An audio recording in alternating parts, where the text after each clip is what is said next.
Hello mechanic বন্ধুরা, দেখো Glamour BS3 চলতে চলতে বন্ধ হয়ে যায়। তো এখন কারেন্ট আসছে, গাড়িটা স্টার্ট করবো। গাড়িটা চেক করছি, কারেন্ট এসে গেছে, গাড়ি স্টার্ট হয়ে গেছে। তো কিছুক্ষণ চলার পরে গাড়িটা বন্ধ হয়ে যাবে, অফ হয়ে যাবে। এবারে দেখো কারেন্টটা অফ হয়ে গেছে, কারেন্ট আসছে না। BS3 কয়েলে কারেন্ট নেই।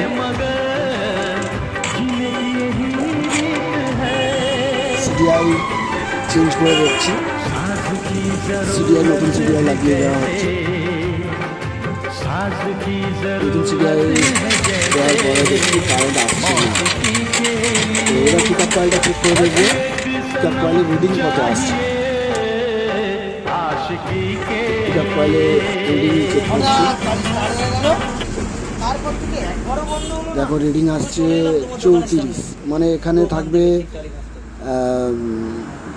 14.28 এরকম থাকবে। এখন পিকআপ কয়েলটা চেঞ্জ করে দেওয়া হচ্ছে। একটা পুরাতন পিকআপ কয়েল ছিল আমার কাছে, কয়েলটা লাগিয়ে দেখবো ঠিকঠাক কারেন্ট আসছে কিনা, ঠিকঠাক চলছে কিনা দেখে নেব। তো দেখো এবারে কারেন্ট এসে গেছে, গাড়ি স্টার্টও হয়ে গিয়েছে, কিছুক্ষণ চলেছে, তো এখনও পর্যন্ত বন্ধ হচ্ছে না। তো ঠিক আছে, পিকআপ কয়েলটার প্রবলেম নেই।